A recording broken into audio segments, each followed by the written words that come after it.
almoço vocês estão despertos. Sim! Porque depois do almoço, a própria digestão, né, interioriza a nossa atenção e a gente só enxerga o estômago assim, repousante, e aí aquele soninho, né? Senão a gente faz aí alguma coisa para ajudar você. Quem que não estava aqui de manhã? Legal, essa parte, nós antecipamos um pouco essa exposição para que amanhã de manhã nós façamos a prática dela, a dinâmica da reunião mediúnica de fato. Então vai ter uma teatralização aqui, só teatralização, de uma reunião mediúnica para nós vivenciarmos o que acontece nos bastidores espirituais da reunião mediúnica que a gente não se dá conta. E sem querer, às vezes a gente acaba interferindo, prejudicando. Então aqui vai repassar alguns conceitos que nós vimos de manhã e você optou por os papeizinhos, como é que ficaram as perguntas? Pode ser. Né? Os papéis. Pedir, quem quiser fazer uma pergunta, que na sequência da exposição queira que aborde algo de uma forma mais ampla, ou queira abrir um questionamento, você pode escrever a pergunta, se não tiver papel, né, só dar uma sinalizada, ou, tá? Porque às vezes a pessoa tem a dúvida e não quer se expor, tem receio que a pergunta seja boba, que a pergunta... E aí acaba ficando com as dúvidas. Então assim, escrevendo, até na hora de escrever parece que tudo encaixa melhor, né, do que se expressar. Então, essa dinâmica de uma reunião mediúnica... Então, para quem não estava aqui de manhã, nosso conceito de mediunidade, baseado no livro dos médiuns, né, o item 159. Então, toda pessoa tem um tanto de mediunidade, vamos dizer assim. Todos nós somos médiuns. A mediunidade é uma condição natural de nós, desvinculados do nosso corpo biológico. Obviamente, através dele, temos que ter condições diferenciadas para que ela se expresse. Deu para entender? Então, tem pessoas que têm uma condição orgânica em que a mediunidade se expressa, mas fora do corpo, mediunidade é comum a todos nós. E aí, nessa categoria de expressão, você pode ter a clareaudiência, a clarividência, a vidência, a psicofonia, a psicografia. Aí vai categorizar isso. Primeiro, nas condições em que o nosso corpo foi desenhado, tá? Que já vamos entender à frente, e da forma como eu me dedico à mediunidade. Obviamente, eu posso ter algumas mediunidades, isso acontece comigo, por exemplo, também, e uma se destaca. Não ficam todas na mesma intensidade.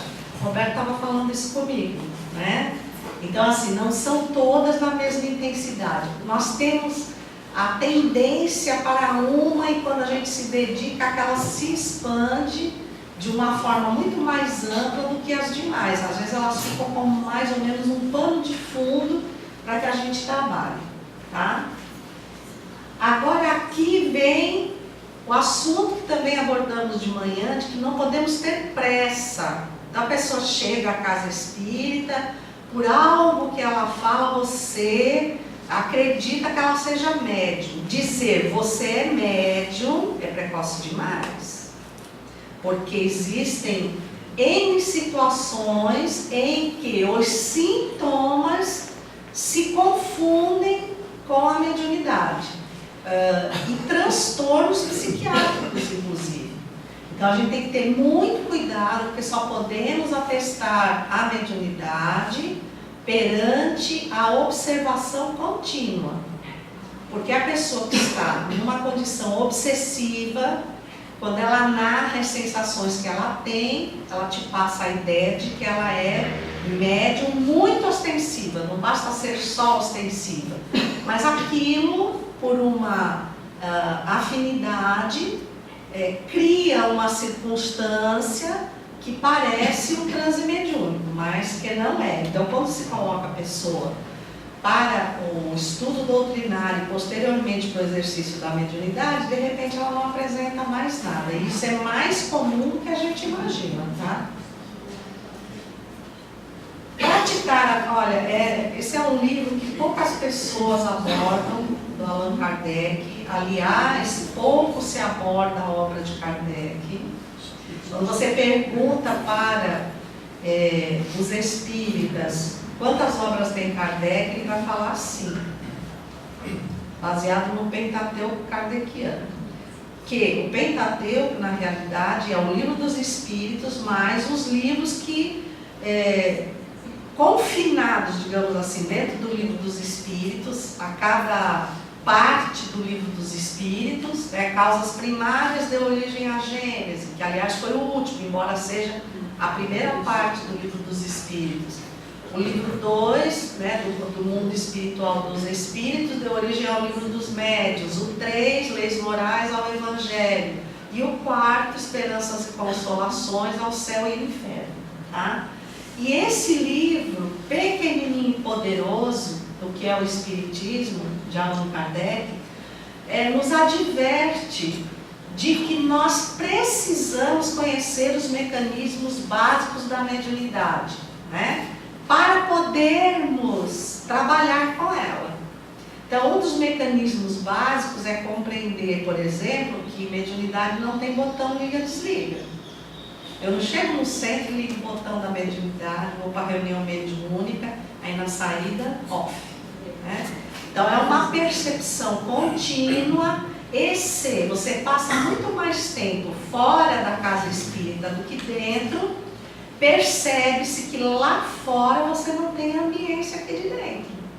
Porque quem vem para a casa espírita, se não é assim, deveria ser, ela já vem proposta a entrega e a responsabilidade que aquela participação na tarefa lhe coloca, né? Então tem toda uma estrutura espiritual que envolve a reunião e vai ter nessa reunião a extensão materializada que os médiuns permitirem, porque se nós pudéssemos colocar toda vez que há uma reunião mediúnica, o projeto da espiritualidade, a nossa concretização, a gente desanimaria, tá? Porque eles sabem que nós temos condições demais e apostam em nós. E nós muitas vezes refutamos no meio da tarefa, porque eu tive uma questão hoje, me deixou um tanto intranquila, então acho que eu não estou bem hoje para o trabalho, já falamos isso de manhã. Então assim, se você não compreende que nesse tempo que você passa fora da casa, no exercício da sua mediunidade, na maioria das vezes inconsciente, né, que você tem que ter os mesmos cuidados que dentro da reunião mediúnica da casa espírita, então você desconhece como lidar com a mediunidade. É como entrar no laboratório de química, olhar lá os elementos e dizer, ah, que bonitinho esse amarelinho com aquele seu mistura-cruft. Eu provoco uma explosão.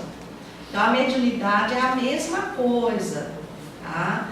Nós temos que ter esse preparo também para blindar o nosso corpo, nós temos células frágeis, e se nós não nos prepararmos adequadamente, nós vamos absorvendo e drenando pelo campo celular. Então, uma sobrecarga que pode futuramente vir a nosso prejuízo. Então, nós temos que saber lidar com isso. E não é porque você participa de reunião mediúnica, tá? Não é. Porque Kardec esmiuça muito bem isso, até para provar aos detratores, né, aqueles que criticavam, que ainda hoje tem, mas a época de Kardec era muito mais acentuado, né? Então ele prova que não é o espiritismo uma fábrica de loucos, como as pessoas diziam, mas era exatamente porque todo mundo que tinha transtorno psicológico ou psiquiátrico à época de Kardec, com a ausência desses estudos que hoje nós também temos na ciência, colocava todo mundo como médium. Todo mundo trabalhando como médium, né? E aí a aparência que dava era que o espiritismo fabricava pessoas, né, que não eram muito boas da cabeça, apesar que nós realmente não somos. Mas isso fica entre nós.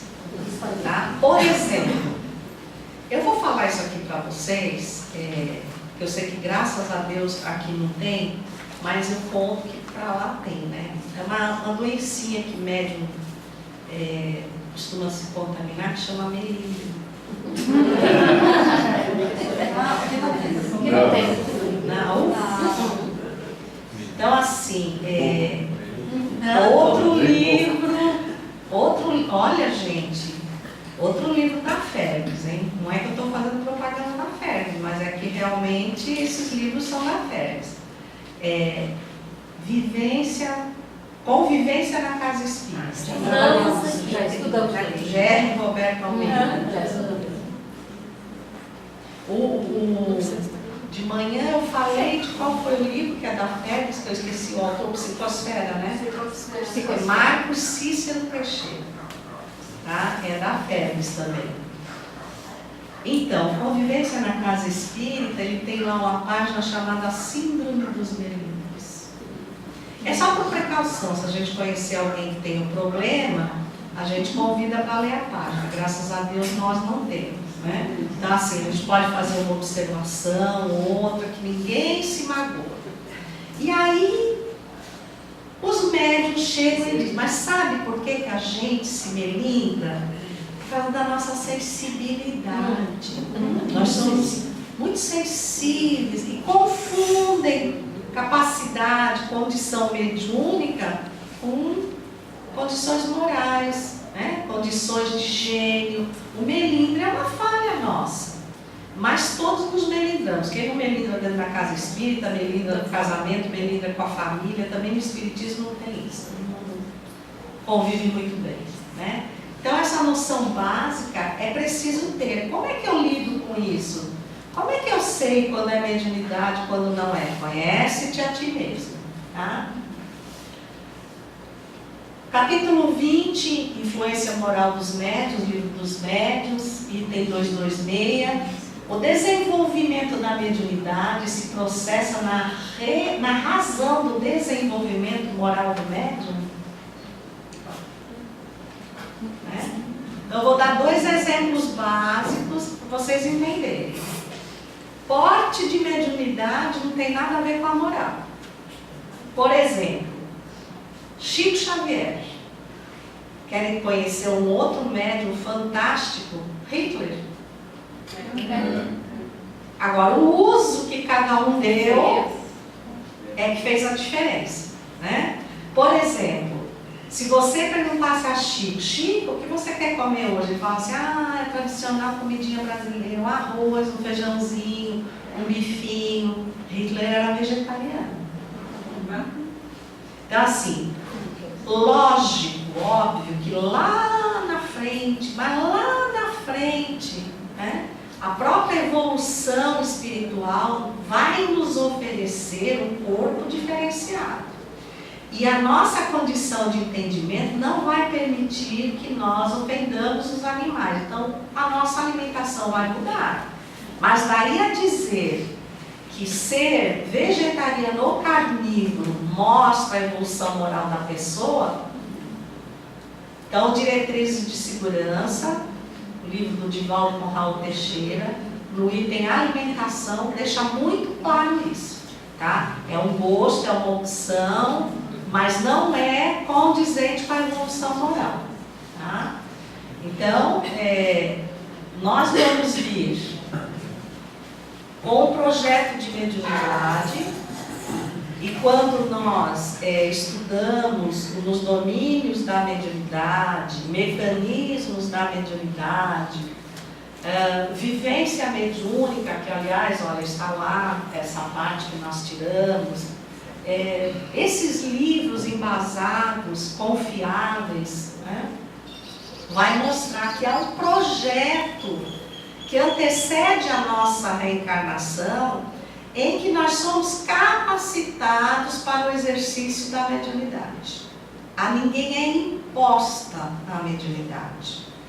E quando nós pegamos, por exemplo, o livro Ação e Reação, no capítulo 9 dele, a história de Silas, que eu não vou revelar, vocês vão ter que buscar, ele mostra, para uma reencarnação que não há um projeto de mediunidade, ele está sendo preparado há mais de 30 anos. É o mínimo que a gente se prepara para conseguir lidar com um corpo diferenciado, um corpo que vai ter uma grande capacidade de percepção, de materializar essa percepção.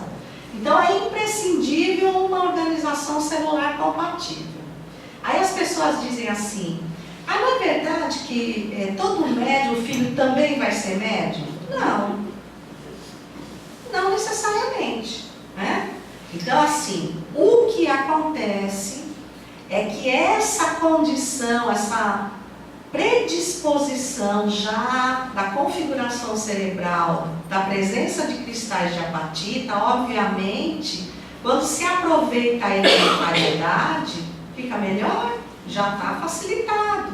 Então, escolhe-se alguém que patrocine essa possibilidade, mas que nem sempre assume a mediunidade ou tem a mediunidade de forma ostensiva.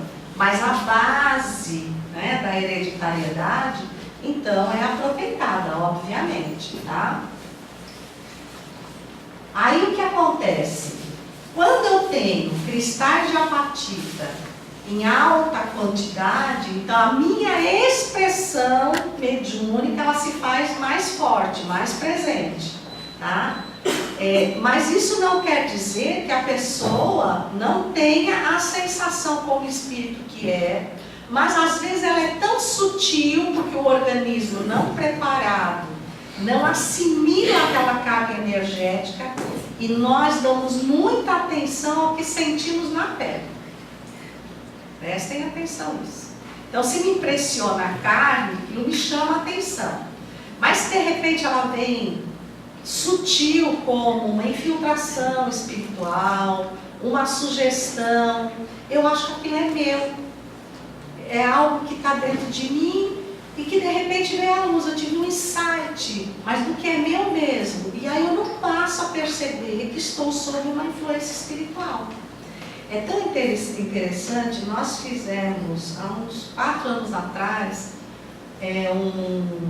um seminário com o Divaldo Franco, e ele disse que a maioria dos obsidiados estão felizes. E a gente não pensa isso, né? Quando a gente fala obsessão, qual a primeira sensação que você tem? Incômodo, né? Perturbação, inquietação. Mas ele diz, não, muitos obsidiados, aliás, a grande parte, está feliz. Por quê? Porque o obsessor é muito parecido com ele e nem se dá conta. O obsessor só vem e potencializa o que já está nele. Ele se enche de razão e ele é muito feliz, obrigado. Se você falar, você está obsidiado, ele fala, o quê? Você está com inveja de mim, né? Porque eu tenho uma perspicácia, porque eu tenho não sei o quê, porque eu tenho aquilo. Porque o obsessor mudou de tática, gente. É mais sutil. O obsessor antigamente fazia assim, ele está indo na casa espírita, ou está atento à mediunidade, à moral. Vamos fazer ele perder o emprego? Porque quando perde o emprego, aí a pessoa entra em pânico, se desestrutura. E aí começa a procurar emprego, e não tem tempo de ir na casa espírita. Mas aí chegava, era alertado, refletia, falava, não, realmente eu vou me estruturar, pelo menos o meu emocional na casa, né, para suportar essa prova. Agora eles dão promoção. Entenderam? Então os obsessores falam assim, está indo muito na casa espírita. Aí outro fala assim, tira o emprego dele. Não, tira não, porque aí ele vai para a casa espírita. Ele vai para o tratamento, ele imagina que os mentores vão resolver o problema dele, eles já perceberam, então dá uma promoção para ele. Porque aí ele vai falar, espírito ruim não vai querer meu bem. E uma promoção é um bem. Tudo melhora, até a carga horária, que fica tão grande que você não vai no centro. Mas como o nosso termômetro é muito material, eu acho que quando eu estou com pouco dinheiro, com dificuldades econômicas, eu estou obsidiada. E é ao contrário a maioria das vezes. Eles procuram nos contemplar, nos deixar felizes, que é para a gente ter muita coisa com que se ocupar, que comemorar lá fora, e aí não vem para casa espírita. E assim, a sutilidade deles é tão grande que eles não mais jorram aquele jato do pensamento deles. Eles entram no nosso, eles ficam se acostumando ao nosso pensamento, às vezes por anos. E aí, de repente, eles começam a nos puxar devagarinho para deduções um pouquinho desviadas, um pouquinho, mas o desvio é tão pequeno e tão lento que você não percebe que está desviando. A sutilidade é muito grande. Vejam, foi você, né, que falou dos muçulmanos? Eu não me enganei, né? Então, olha só. Você citou uma coisa e outra fantástica. Os livros do Manuel Filomeno de Miranda. Esse trio de livros que vieram: Transição Planetária, Amanhecer de uma Nova Era e Perturbações Espirituais. O que acontece? Lá está escrito dessa forma: os espíritos inimigos do Cristo, esse inimigos vai com parentes. Como é teu nome? Meu? Jaime. Então, Jaime, é assim, vai com parentes. Não é que ele não aceita, não, ele fica assim. Jesus Cristo pode ser um profeta, mas ele não é o. Entenderam? Então ele tem que estar submetido a alguma circunstância, porque a gente dá muita importância a essa coisa de hierarquia. E lá no mundo espiritual eles simplesmente colaboram uns com os outros. Né? Eles não têm esse confronto que a gente ainda tem aqui, de ficar se dividindo, se achando melhor. O outro está no campo de lá, eu estou no campo de cá. Eu não somo. Tá? Mas enfim, nós estamos falando aqui de níveis de espíritos radicais em todos os sentidos. Tá? Então eles se uniram, aqueles que não aceitam o comando do Cristo, contra os cristãos. Não é contra os espíritas, não. Então há uma força-tarefa tentando pegar carona nessa falta de compreensão do que ele falou, né? Que os muçulmanos também citam Jesus, e daí criarem uma leva de inimigos do Cristo, que são os que hoje trabalham com essa parte radical de terrorismo, de algumas situações, porque eles estão encarnados. Mas esses atos existem no mundo espiritual, de um para com os outros, mesmo dos espíritos, quando eles não têm um grau de entendimento, só tiveram um rótulo. Tá? Mas enfim, esse livro vai mostrar a ação sutil deles. E aí está lá que os discípulos de Jesus vão ser conhecidos por muito se amarem. Muito se amarem. E o que está acontecendo no Espiritismo? Às vezes, dentro de uma reunião mediúnica, porque há um confronto de opiniões, há diversidades veladas, nós nos afastamos da reunião. Ou, muito pior do que isso, porque se afastar da reunião, a pessoa tem que refletir muito para chegar a essa conclusão de: há situações de oponência dentro da reunião. Então, eu não estou privando o meu bem-estar, eu estou privando a harmonia da reunião. E a gente sabe que para a harmonia da reunião não deve haver isso. Aí aquela pessoa tem que sair porque ela dá a preferência para a harmonia da reunião. Mas e os que ficam lá dentro com esse antagonismo velado? O que acontece? Fingindo que se amam. Os que ficam fingindo que se amam e que acham que o fato de estarem na reunião por si só, né, já é uma colaboração indispensável para o plano espiritual, porque se ele sair, a reunião afunda. Já conviveram com pessoas assim? Então assim, eu sou o cara, ou eu sou a cara, né? Eu sou o X da questão aqui na reunião. Então nós temos que tomar muito cuidado, porque para um lado e para o outro, nós podemos estar recebendo uma sutil influência espiritual para desmembrar a reunião, dissolver a reunião. E as nossas diferenças é para aprender a conviver com elas e a se ajustar. Então tem que sofrer ajustes de um lado e do outro.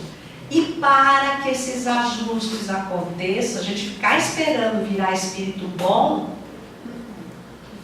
é a disciplina do que eu faço dentro da reunião que estabelece esses limites. Então eu não posso ultrapassar aquilo que me foi oferecido como responsabilidade na reunião. Onde termina a minha, está começando a do outro. Eu não posso invadir a do outro. Tá? E nós vamos ver isso para frente. Olha só, o médium ostensivo, como ele tem muito mais cristal de apatita, então imagine que o campo vibratório, a capacidade de absorção da energia espiritual é tão intensa que ele fica, parece que meio desfocado, então ele tem aquela aparência que ele está saindo do corpo. Ou melhor, transbordando do corpo, não saindo, porque aí vocês vão pensar em desdobramento. Mas transbordando, que a gente identifica como crescendo. Sabe, eu fiquei muito grande, parece que eu não estou cabendo na minha forma. O que é que quer dizer isso?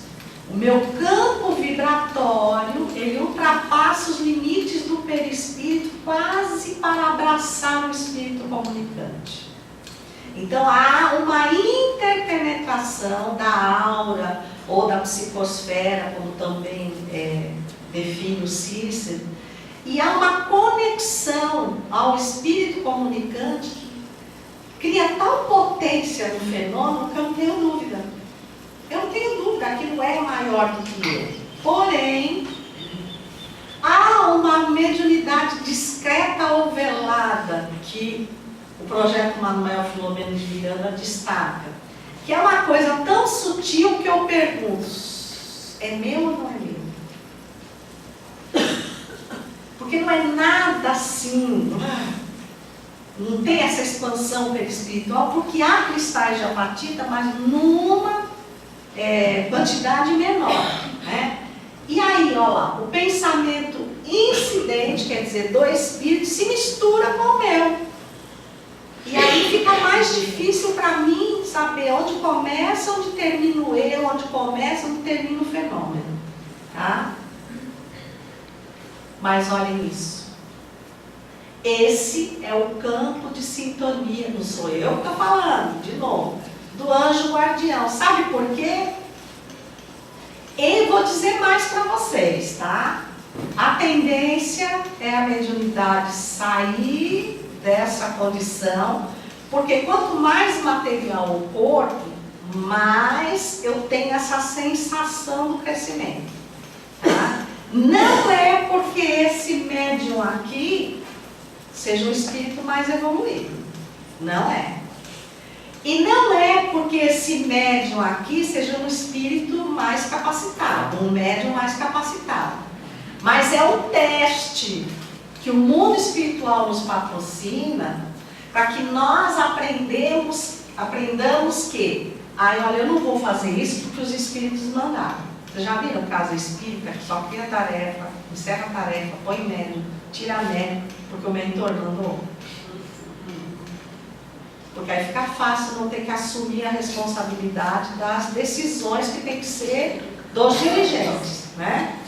Então, é para nós aprendermos a lidar com as nossas responsabilidades. E conforme nós formos obtendo conhecimento da mediunidade, como lida com ela, isso aqui vai ficar muito claro. Vai ficar a sensação, isso aqui vai ficar como a outra. Eu não tenho dúvida que aqui acaba meu pensamento, ele começa no espírito. Nós estamos treinando um elemento novo. E só assim, nessa conversa, nesse debate, é que nós vamos perceber. E é nessa sintonia que o mentor, né, hoje o guardião, ele se comunica para não interferir no seu livre-arbítrio. Se ele vier com a decisão, ele tira a decisão de você. Que mérito nós temos? Para o médium, se você não estuda a mediunidade e não exercita as percepções de quando a sua mediunidade está mais atuante, né? Você deixa tudo para o mundo espiritual tocar, você não cria responsabilidade, você não atinge a maioridade. Você não se preocupa que tem que tomar as decisões, mas nós temos que tomar as decisões, tá? Então eles são sutis. Porém, nós vamos evoluir de tal maneira, tá? Nós vamos chegar a uma forma natural de mediunidade, que é a intuitiva. Porque até agora, em muitas questões, há um sofrimento físico, não há? E muitas criaturas não querem ir para uma reunião mediúnica devido ao sofrimento físico.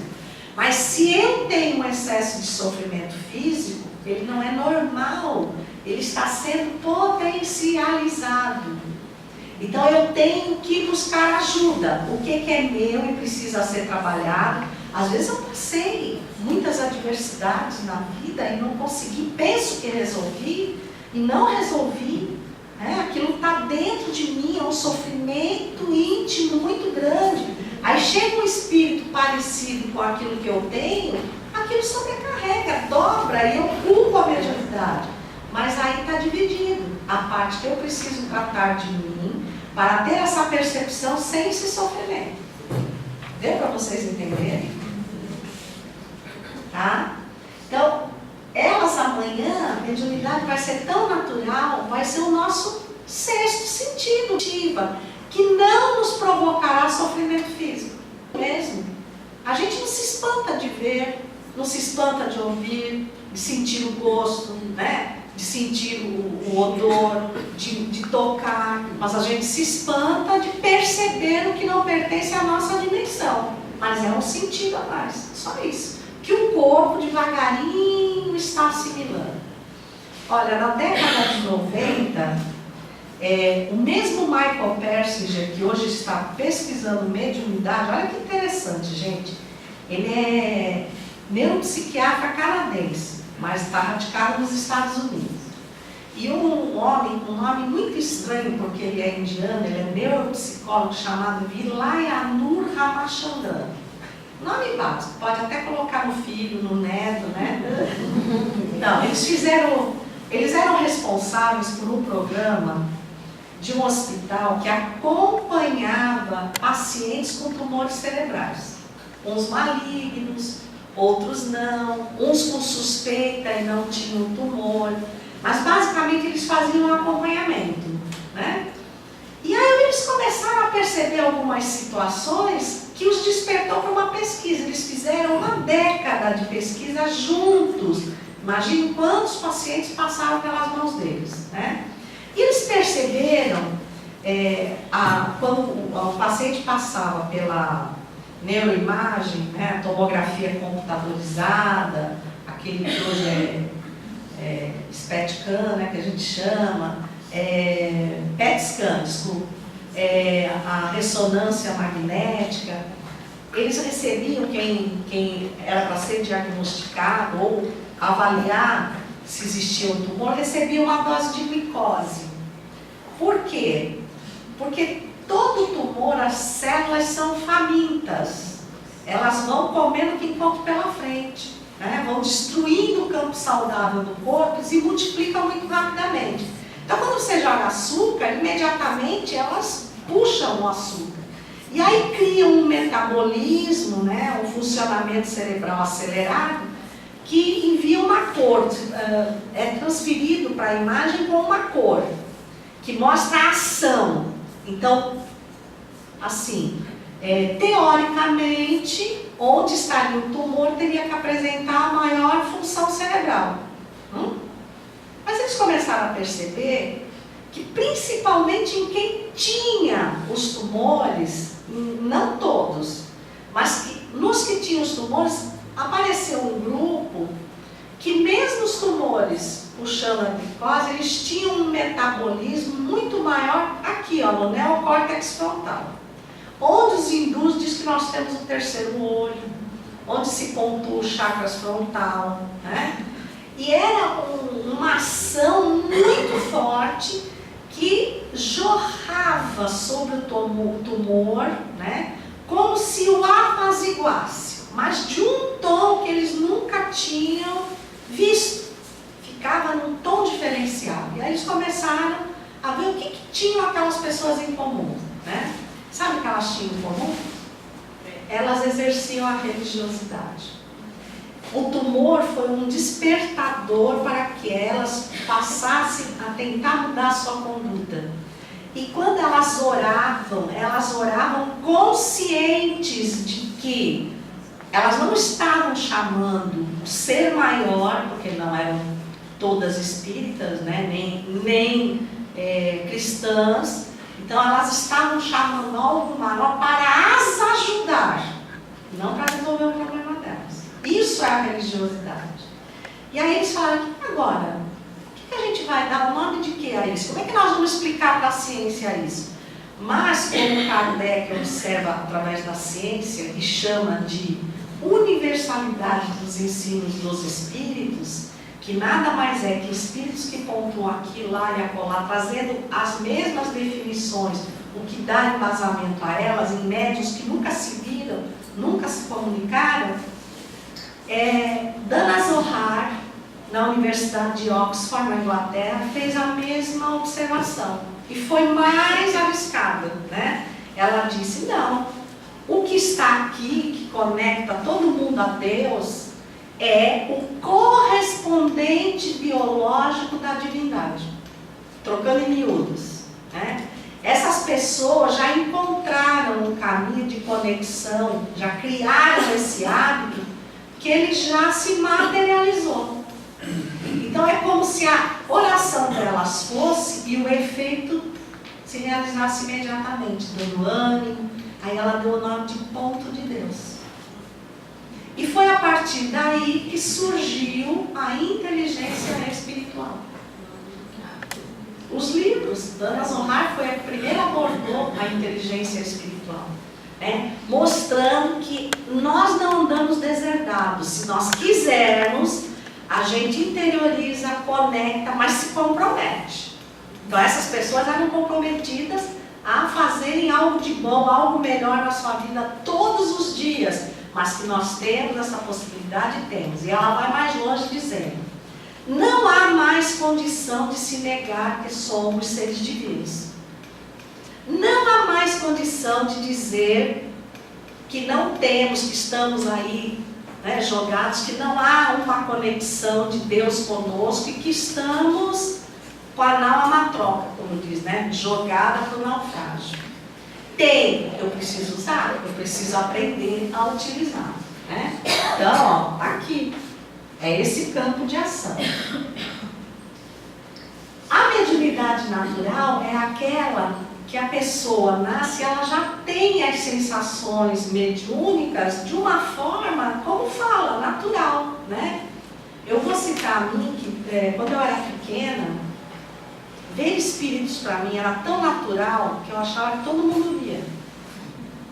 E eu os tratava assim, eu não tinha diferença, mas há uma explicação, porque depois que a gente se incorpora mesmo no mundo material, a espiritualidade, as visões da espiritualidade, com exceções, elas ficam mais diáfanas, menos delimitadas, né? E aí eu passei por um processo de ter medo dos espíritos quando minha mãe disse que eles eram fantasmas, que já tinham morrido. Aí eu falei, como é que alguém que morre, que a gente tem ideia daquela morte, né, tenebrosa, que é comum do ocidental, pode ter vida assim? É porque eles estão mentindo para vocês, são espíritos do mal, eu fico com medo de tudo, né? Até posteriormente compreender. Então, a percepção mediúnica, para mim, era uma convivência natural, né? A mediunidade de prova é aquela que chega num ponto da nossa vida que ela eclode. E ela eclode normalmente trazendo à tona um problema grave. Então, nos colocando numa situação tão incomodativa que aí eu vou e busco ajuda. Mas nem sempre eu busco essa ajuda consciente de que eu preciso, que aquilo é um despertamento para o meu compromisso. Eu coloco a obrigação no centro, né? Que eu acho que o centro tem que resolver, me acalmar para eu poder voltar e fazer tudo que eu tenho vontade, sem comprometimento com a mediunidade. Mas ela é uma condição orgânica, né? Então a gente vai apaziguar o campo fluídico, que às vezes está encharcado, e a sensação que a pessoa tem é que ela melhora porque desencharca, tá? Mas ela não perde a percepção. Então, se ela não tomar um sentido na sua vida, logo ela vai estar encharcada outra vez. Ela vai estar com o mesmo problema, às vezes até mais agravado, né? Então, é um despertador para que a gente perceba que nós temos um comprometimento, pelo menos deveríamos ter, porque precede a vida física. E agora? Nós vimos isso de manhã de uma forma diferente, agora nós vamos ver de outra maneira, tá? Bom, isso aqui nós falamos, mas não tinha aparecido. Então, olha só, uma reunião ser coletiva. Ou seja, o resultado da reunião não é um ou outro que foi lá e fez a sua parte, mas é a soma de cada componente. Então, percebem como todo mundo tem que estar conectado? Percebem? Que um que está fora dessa conexão provoca uma interferência na reunião, e essa interferência pode ser impeditiva, não permitir que o planejamento da espiritualidade seja levado a contento, porque a reunião mediúnica, ela tem, na realidade, uma única equipe. Parte dela está no mundo espiritual e parte dela está no mundo físico. E essas duas equipes têm que estar entrelaçadas, conectadas. Qual é o objetivo da equipe desencarnada? Qual é o objetivo da equipe desencarnada? Então, onde eles se encontram, tá, vai ser o aproveitamento da reunião. Então, eu tenho certeza que o da espiritualidade é assim, ó. Agora o nosso é assim, né? Não é numa ascendência. Eu creio muito, hoje eu creio pouco, hoje eu estou menos espírita, amanhã eu estou mais espírita, e a gente vai assim, ó, oscilando. Muitas vezes eu chego num ponto, aí acontece alguma coisa, eu dou uma queda e falo, eu desanimei. Sabe, eu faço tudo para a espiritualidade, eu me empenho, eu vou, eu trabalho, eu me dedico, eu não sei o que, parece que a coisa não sai do lugar, aí eu dou aquela queda, tá? Olha lá. É uma reunião, um trabalho que se desenvolve nos dois planos da vida, o espiritual e o físico, havendo, portanto, as equipes que interagem, né, para a obtenção de resultados. Requisitos indispensáveis. Como é que eu sei se eu estou habilitado para participar de uma reunião mediúnica? Então, primeiro, integração às tarefas da casa espírita. Pontualidade e assiduidade. Devotamento.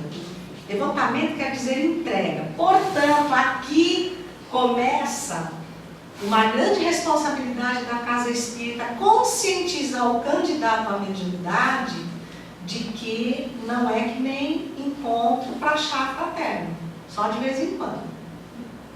Tá? Então ele tem que ter uma entrega. Não vai ter assim, não, hoje eu tenho a festinha de fulano, então não vou no centro. Também eu saí da porta da reunião mediúnica, eu posso fazer o que eu quiser, posso abordar qualquer assunto.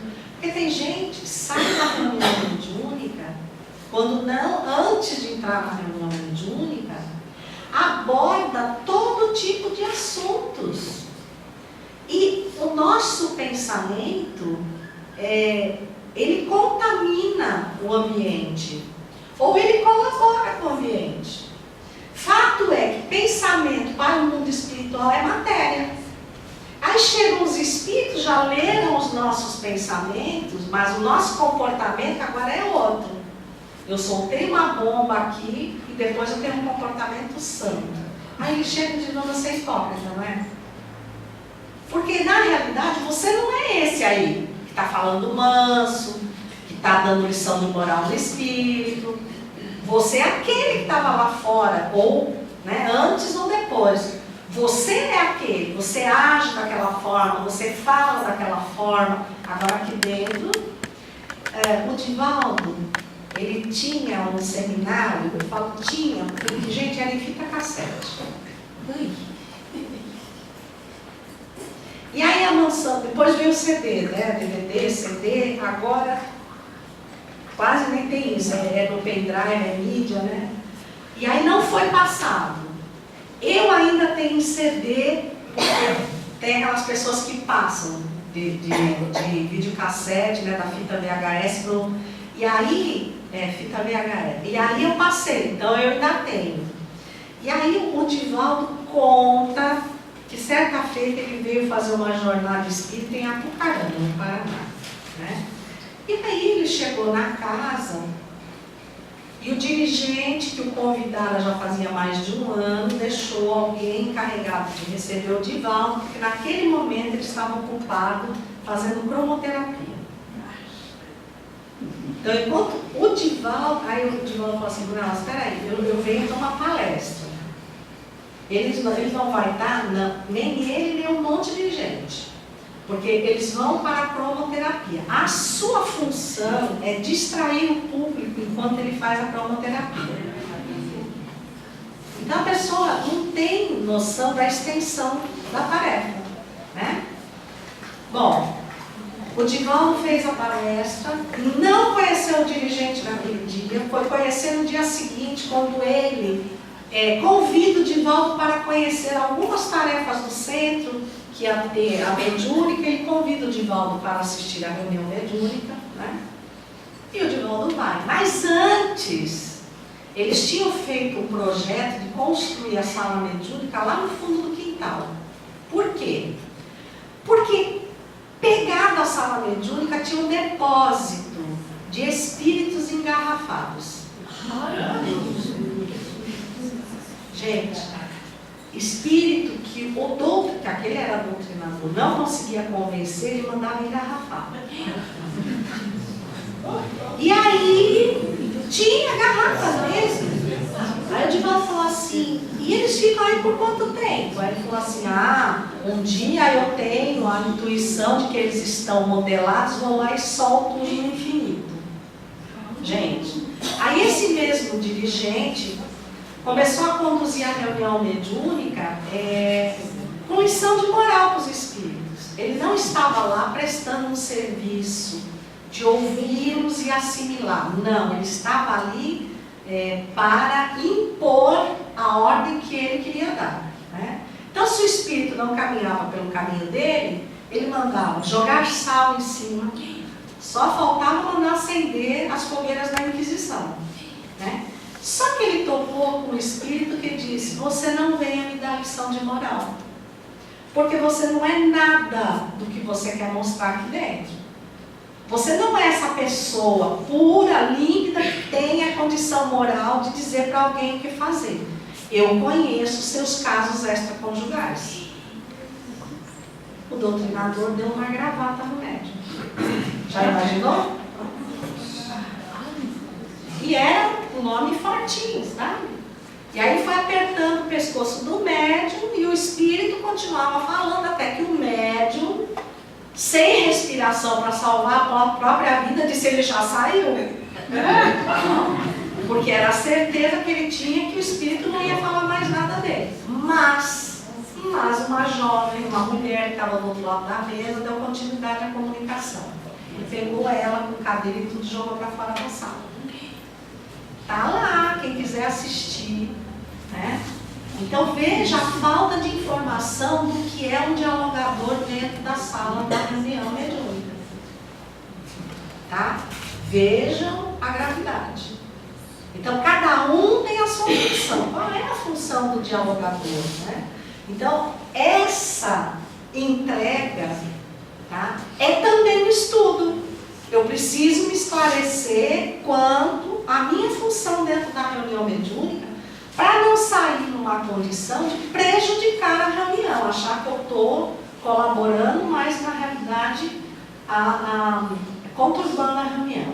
Elevação de propósitos por que eu estou na reunião mediúnica? Será que eu acho que é para domar os maus espíritos que interferem comigo e deixar a minha vida aberta, meu corpo fechado? Porque ainda tem esse tipo de crédito, tá? Será que eu estou lá porque eu quero que as outras pessoas admirem a minha mediunidade? Qual é o meu propósito? Porque o propósito real, ele é elevado, né? É eu entender que eu estou ali para aprender com as experiências dos espíritos, que a narrativa dos espíritos, ela vem com uma riqueza de detalhes para me impressionar a ponto de eu concluir, realmente eu preciso mudar. O exemplo dele, né, o resultado do que ele fez, muito parecido com o que eu estou fazendo, já está me antecipando que se eu não mudar, eu vou ser como ele amanhã. Então eu preciso me empenhar, eu preciso compreender. Conhecimento doutrinário. Olha só.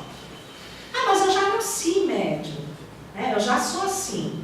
Meu mentor é que comanda tudo. E aí eu me nego a ter um conhecimento, ou acho que eu já tenho conhecimento suficiente. A gente nunca tem. Tem muita coisa para aprender, né? Harmonia de conjunto. Quem está lá se dá bem de verdade? Porque imagine dois trabalhadores que não estão muito bem conectados. Dois psicofônicos. Aí de repente um recebe um espírito que começa a falar algumas coisas e o outro começa a desacreditar dele. Fala assim, isso não é espírito não, é ele que está falando porque ele quer me atingir. Começa a lançar desconfiança na reunião. Isso é um ponto de fragilidade. Quando nós começamos a observar o outro, a analisar a mediunidade do outro, o comportamento do outro, alguma coisa não está bem. Porque quando eu tenho laços de confiança e convivência, até o defeito do outro, eu sei que é o melhor que ele pode dar naquele momento. E eu compreendo porque tenho os defeitos, se não os mesmos, outros. Né? Então isso aumenta, ou deveria aumentar o meu grau de caridade, né, com o outro, de compreensão com os defeitos do outro. Conduta moral sadia não é santidade. Tem muita gente que chega aqui, desiste porque diz assim, eu não sou nenhum santo, eu não mereço estar numa reunião dessas. Né? A conduta moral sadia é eu tentar viver de uma forma reta, né? Dentro das possibilidades que eu tenho. Não é me desfazer de tudo que eu tenho, entregar aos pobres, não é isso. Tá? As pessoas confundem, mas é conduzir a minha vida com responsabilidade e uma conduta moral que a sociedade aceita. Agora prestem atenção por que eu falei isso. Porque muitas vezes eu chego lá fora e digo assim, olha, eu não queria colaborar com o Caixa 2, mas eu estou empregada e eu tenho que fazer o Caixa 2 para ganhar uma promoção, então eu vou fazer. Os nossos interesses imediatos computam na nossa conduta moral. Então preste atenção que isso daí, essa conduta moral não é fácil. mas eu tenho que procurar fazer. Quem já leu aquele livro Aconteceu na Casa Espírita? Vocês lembram do caso que aconteceu na Casa Espírita?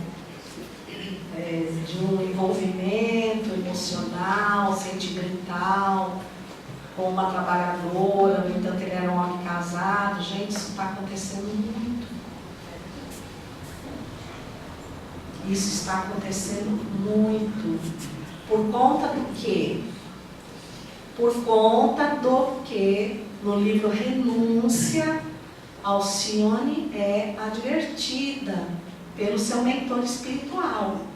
As condições específicas da carne nos armam ciladas. Porque toda a resposta que a carne consegue ter é hormonal. Tá? Então, assim, eu posso ser uma pessoa agressiva que eu não consigo domar a minha agressividade. Eu canalizo para outro lado. Para onde eu posso canalizar? Eu posso canalizar para a fome. E aí eu sou uma pessoa que come desmesuradamente. Tá? Eu posso canalizar para a sexualidade. E aí eu transgrido todos os limites de uma conduta sadia. Porque a sexualidade é uma força descomunal, ela tem a força da criação. Se você pegar uma célula sexual, um gameta, ele vai guardar ali toda a carga necessária para criar um ser, para organizar um corpo. Então, olha a força que está ali. É como se fosse uma pequena semente do carvalho. Que quando ela brota, você nunca vai imaginar que aquela sementinha vai dar uma árvore daquele tamanho. Então, se você desregra, desregula, você começa, porque elas se produzem com muita facilidade, principalmente no homem. E olha que interessante, a mulher quando nasce, ela já vem com uma quantidade estabelecida de óvulos, não vem? Mas o homem não. E nós não vamos culpar o homem, nós temos que cuidar da nossa conduta provocativa aos nossos irmãos homens. Porque nós somos hábeis nisso. Né? Então, essa função criadora, quando ela sai dos trilhos, ela pode ser responsável. E no livro Vida e Sexo, do Emmanuel, na lição chamada Aborto, está falando, se nós somarmos as vítimas de todas as guerras, que não é a primeira e a segunda, é todas as guerras que já existiram no mundo, elas são em menos número do que as vítimas da sexualidade irresponsável. Porque o apelo do sexo é um hormônio muito forte, que digam as mulheres da TPM.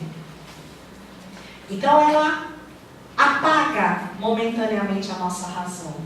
Eu não penso. E o que me faria pensar? Eu ter automatizado, por exercício constante, a minha postura moral sadia. Porque o instinto, quando ele não é refletido, raciocinado, ele vai lá e faz. E depois, vamos começar com o arrependimento da pessoa que procurou. Já é uma vítima. Mas vamos supor no transtorno que causou quem foi envolvido. E se gerar um ente, quantas pessoas vão ser atingidas? Porque não são só as 3 envolvidas, é a família, é todos os espíritos, são todos os espíritos que estão agregados a eles. Então, prestem atenção. Né? Outra observação, o livro Constelação Familiar, de Joana, exatamente. Educandário Familiar, se eu não estou enganada, acho que é a 2ª lição do livro, ela diz assim: a família, fruto de projetos que antecedem a reencarnação, e a história de Silas deixa isso muito claro, né? esse projeto pode ser adiado, vai ser adiado, caso o envolvimento sexual irresponsável gere um fruto. Essa é a responsabilidade número 1 dos envolvidos, pai e mãe. Aí quando você opta por um aborto, que dá a aparência que o problema foi resolvido, na realidade você ampliou o número de vítimas. Então, se isso não fosse importante e não precisasse ser levado em consideração, não seria citado em livros de tanto embasamento como esses. E nós precisamos prestar muita atenção a isso. Tá? Essa conduta moral sadia, ela começa no pensamento. Ah, mas como é que o pensamento chegou? Ok, analise e se não for útil, dispense. Tá? Porque essas brechas são utilizadas dentro da reunião mediúnica. Guardemos para nós quantas vezes nós fomos abordados por pensamentos dentro de uma reunião mediúnica totalmente indevidos, que a gente para e diz assim, mas como é que isso veio para a minha cabeça agora? E às vezes você fica numa situação que você agradece que seus amigos não vejam o pensamento que você teve. Os encarnados, né? Os desencarnados já viram. Mas eles também estão vendo como é que você vai lidar com esse pensamento. Porque fruto das nossas construções milenares de reencarnação, é natural que se está ali na base das nossas experiências, esse pensamento venha. Mas a condição em que eu me encontro hoje me certifica a possibilidade de não querer agasalhar esse pensamento para refletir. Então eu dispenso e já que ele abordou, depois faço uma análise de mim, onde é que isso está pegando. Então é tudo com muito esforço. Concentração. Concentração não é chegar na reunião mediúnica e querer provocar um esvaziamento, né, de sentimentos. A gente tem que ficar vazio. Como é que fica vazio? Ainda não descobri. Não descobri como é que se fica vazio. O que a gente pode fazer é o que falamos agora há pouco, né? Ter uma conduta sadia, pelo menos naquele dia, em relação a pensamentos, conversas. Então, até as conversas feitas no centro, fora da reunião, quando a gente se encontra em outro ambiente, se cumprimenta, assuntos leves. Assuntos leves. Nós tínhamos uma tadinha, tadinha não, né? Ela já desencarnou, por isso que a gente já fala tadinha, porque... Mas ela chegava antes da reunião mediúnica, ela tinha decorado o jornal. Todas as manchetes trágicas do jornal. E aí ela falava, vocês viram, assassinaram um cara com 32 facadas e meia. Eu falava, mas por que você está comentando isso agora? Não, é porque aí eu vim, né, com o pensamento dessa pessoa que desencarnou na cabeça para orar por ela. E ela recebia a vítima, entre aspas. Por quê? Porque impressionava o campo mental dela. E ela não fazia de propósito, não, ela era uma pessoa assim, tentava ser o melhor, mas ela tinha essa tendência, né? Então ela chegava e ela achava que realmente estava colaborando com aquela vítima. Ela não era uma mistificação consciente, era um processo psicológico transtornado dela, que dava forma às coisas que ela tinha lido. Pode não acontecer comigo, mas o fato de eu narrar, posso levar o outro a passar por isso. Então a gente tem que tomar cuidado até com o tipo de conversa que... E antes da gente entrar, deixa eu te contar aqui uma piadinha. É uma piadinha de salão. Ou depois que sai, tarefa cumprida, agora eu posso falar uma... Eu tenho um amigo, ele é muito brincalhão, ele é de outra casa espírita, né? Então a gente às vezes se encontra, vamos comer uma pizza, vamos? Aí ele chega no restaurante e fala assim, peraí, vamos nos cuidar, né? Ele pega o copo e faz assim, ó. O que você está fazendo? eu estou esvaziando o veneno das minhas presas. Porque espírita começa com suquinho, com jantar, daqui a pouco está falando mal do outro. Agora, que isso, menino? Ele falou assim, não, nós espíritas, nós nos odiamos fraternalmente. Mas é. Eu achei o máximo. Porque a gente ama o fulano, daí a gente fala assim, nossa, você conhece o fulano? Você conhece a Senhoria? Ah, ela é um amor de pessoa, não é? Nossa, eu já ouvi, quando eu conheci, nossa, eu gostei muito, mas eu vou te contar uma coisa, nossa, eu fiquei com uma pena dela. Mas eu vou te contar, olha, uma coisa assim, fica entre nós, eu estou te contando para você orar por ela. Eu vi ela ali assim, fazendo isso assim, assim, nossa, né? Não é típico dela. Será que não está numa influência? É uma fofoca fraterna. Oi, fraternis. Entendeu? Então prestem atenção como nós somos conduzidos a fazer observações indevidas. E essas observações contaminam a psicosfera do ambiente. Como nós somos um único corpo, todos nós não assimilamos. De 30% a 60%, a gente também assimila isso. Aí isso acaba sendo um obstáculo para a comunicação, isso acaba sendo um obstáculo para eu saber o que é meu, o que foi transmitido pelo Espírito, onde é que as duas coisas se encontram. Vira um tumulto. Amanhã vocês vão ver. Eu vou contar isso para vocês. Quem conhece isso? Pessoas que são médiuns em vários grupos. Agora pense, tem mais de uma casa espírita aqui, não tem? Tem, né? Então assim, se vocês sentarem, ou não sei até se já fizeram isso e conversar, embora sigamos a mesma doutrina, na hora de a gente colocar em prática, nós temos umas diferenças na condução das reuniões, dos evangelhos, né? Tem gente que faz a mediúnica antes do estudo, outros fazem o estudo antes da mediúnica, outros fazem o estudo num dia, a mediúnica no outro. E cada um entendeu de uma forma, né? A postura do dirigente é uma numa casa, é outra noutra, enfim. Aí quando nós começamos a pontuar em tudo que é casa, a gente começa a estabelecer comparativos, a fazer uma média e a soltar um veneninho aqui, porque lá na outra casa, mas a outra casa é outra casa. Cada grupo foi reunido de acordo com a situação evolutiva que precisa mais ser trabalhada. Por isso as nossas reuniões mediúnicas nos dão um tom de especialidade, de tipos de espíritos que se comunicam. Né? Na realidade, mostra o tipo de trabalho que tem que ser feito nos médiuns. E que a espiritualidade está se debruçando para isso. Então não tem o certo, não tem o errado. Mas nós estamos acostumados, o que é certo, o que é errado é errado. Se não está certo, está errado.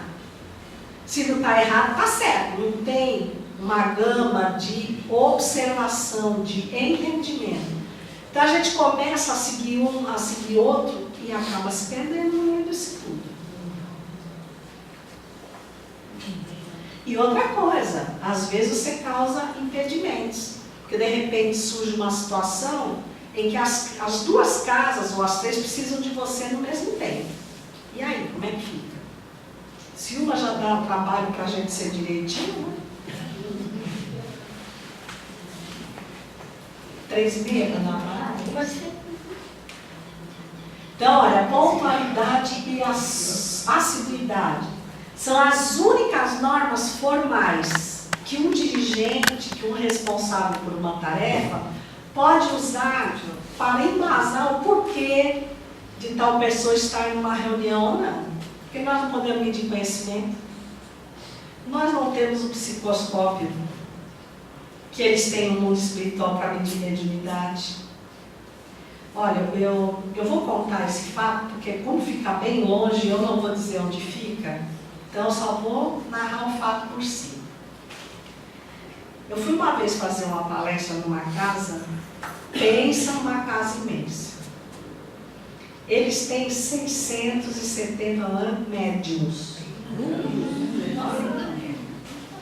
Eles têm agregados à casa 12 entidades assistenciais. Tem escolas fundamentais, tem casas para terceira idade, tem creches. É muito, muito grande essa casa. E administrar ou conviver numa casa pequena já é difícil, não é? Então você imagina que a gente reclama, às vezes fala, só tem 5, 6 para dar passe. Mas aquele grupo está tão integrado, é tão harmônico, a gente sente um ao outro, porque tem aquela questão familiar, e a gente entende o Kardec quando ele falava dos grupos familiares, não é para fazer na sua casa, mas é para que todos os membros se conheçam. E as pessoas confundem. Não, ele disse que era para fazer em casa. Não.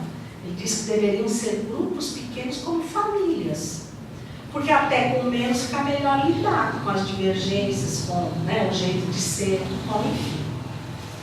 O que é que eles fizeram?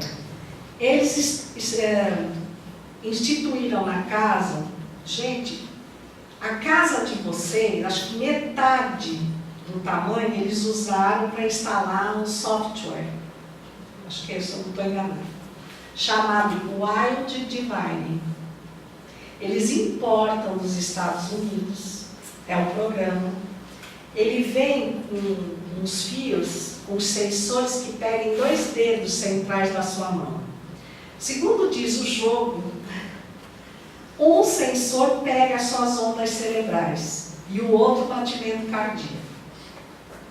E você tem que passar por aquele teste antes de ser aceito naquele dia no passe ou na reunião mediúnica. Ou na palestra. Ou na palestra. Aí eles falaram assim, olha, você tem que passar pelo teste. Eu falei, eu não concordo com o teste. Mas aí a gente precisa saber se você está pronta para dar a palestra. Aí eu falei, então, eu acho melhor não fazer a palestra. Embora eu tenha ficado muito curiosa para saber como isso funciona. Mas eu não podia concordar com um absurdo desses. Aí eu fui conhecer esse tal aparelho como um videogame, presta atenção.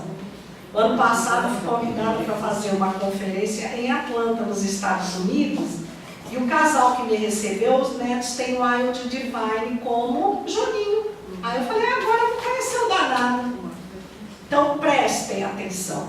Você coloca aqueles sensores e assim. Ele deve responder, deve saber como é que funciona. Fato é que, primeiro nível, tem um baú fechado. Lá do outro lado da tela tem uma chave. Então você tem que começar a pensar que você quer que a chave para abrir o baú. E aí aquele sensor capta a força do seu pensamento e leva ou não a chave para abrir o baú. Aí se você abre o baú, você vai para a etapa 2. Para você dar passe, você precisava passar por 3 etapas para ir para a mediúnica por 7. Aí vai complicando os graus de dificuldade. O outro é colocar pedras uma sobre a outra, não sei o que. Eu falei assim, gente, o que adianta fazer isso? Né? O que adianta? Aí eu falei, gente, como é que vocês acomodam 670 médios? Ah, mas eles não vêm sempre. Eles não vêm sempre, eles vêm de vez em quando, às vezes tem 100, às vezes tem 80. Ah, ó.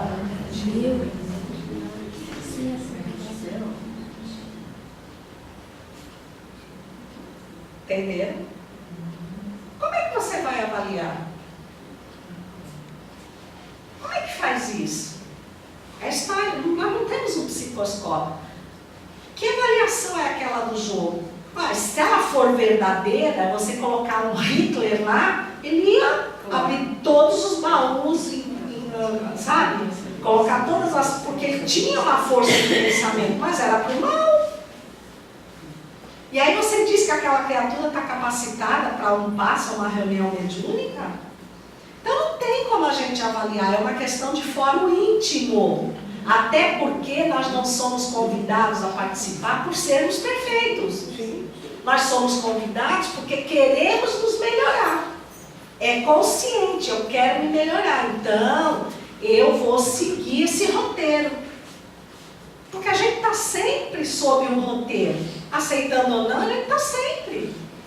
Então eu vou me predispor a seguir a disciplina da casa. Eu não estou falando aqui que a disciplina desta casa é a melhor, que não estou falando isso. Mas é a forma como essa casa entendeu e conduz a sua tarefa.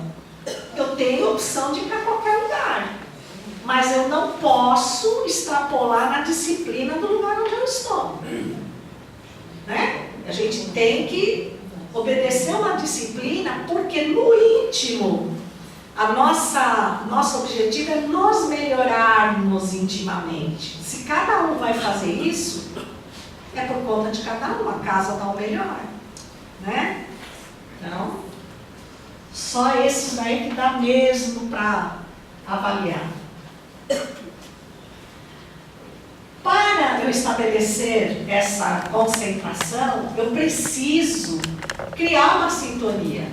Lembra os 15 minutos? Ah, e outra coisa. Um dia, nós falamos dos 15 minutos, então agora lembrei, vou falar. E acabou caindo sobre mim a responsabilidade desses 15 minutos, que a casa entendeu assim. A tarefa começa às 8. Mas daí eu dou até às 8h15 para as pessoas chegarem. Não é isso que eu estou falando.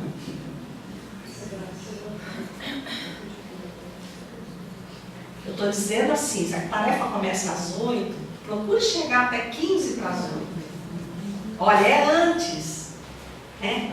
E esse período, ou você integra no horário, ou você antecede o horário, é de silêncio e avaliação. Não é desvaziamento. É o melhor momento, porque essa história do Santo Agostinho é maravilhosa, mas eu aposto que nenhum de nós faz. Todo dia, ir lá para frente do espelho e falar, nossa, eu falei com o fulano assim, como é que minha cara deve ter ficado, como foi meu tom de voz, eu excedi, gente, não faz. Então, por que não fazer pelo menos 1 ou 2 vezes por semana, quando a gente participa das tarefas, nesses 15 minutos? Fazer uma autoavaliação sincera e consciente, para não sermos chamados de hipócritas. Reconhecer aquilo que nós somos e nos confiarmos à espiritualidade, aceitando as comunicações como exemplos de vida que vêm para me advertir amorosamente, me convidando para a mudança. Então preste atenção. Né? Então a concentração é eu tomar ciência do objetivo. O que eu estou fazendo ali?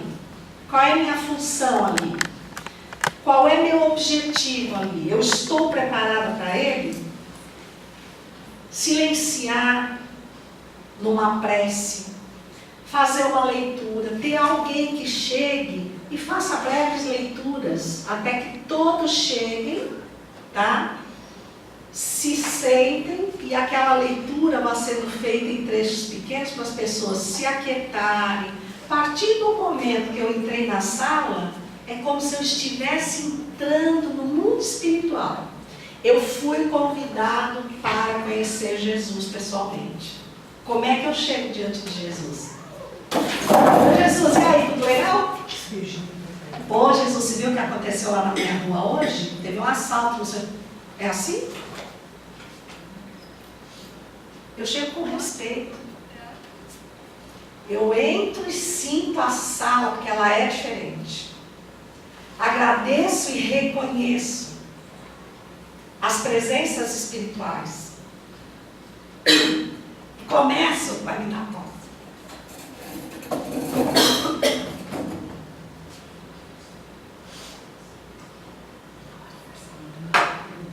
A gente dá uma parada.